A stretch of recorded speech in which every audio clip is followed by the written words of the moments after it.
இந்த மாம்பழ சீசனில் சூப்பரான மாம்பழம் ஐஸ்கிரீம் எப்படி செய்கிறதுன்னு பார்க்கலாம். மாம்பழத்தை சின்ன சின்ன பீஸாக கட் பண்ணி எடுத்துக்கோங்க.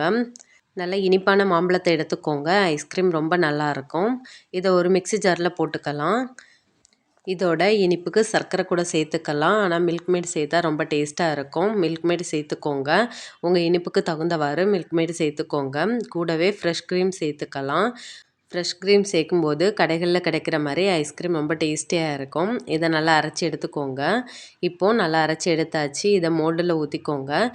மோல்டு இல்லைனா வீட்டில் இருக்கக்கூடிய டம்ளர்லேயே ஊற்றிக்கலாம். இதை நல்லா க்ளோஸ் பண்ணி விடுங்க. இந்த மாதிரி அலுமினியம் ஷீட் இருந்ததுன்னா க்ளோஸ் பண்ணி விடுங்க. அப்படி இல்லைனா பிளாஸ்டிக் பேப்பர் வச்சு வர க்ளோஸ் பண்ணி விட்டுக்கலாம். ஸ்டிக் வச்சுக்கோங்க. இதை ஒரு நைட்டு ஃபுல்லாக ஃப்ரிட்ஜில் வச்சு எடுத்துக்கோங்க. இப்போது நல்லா செட் ஆகியிருக்கு.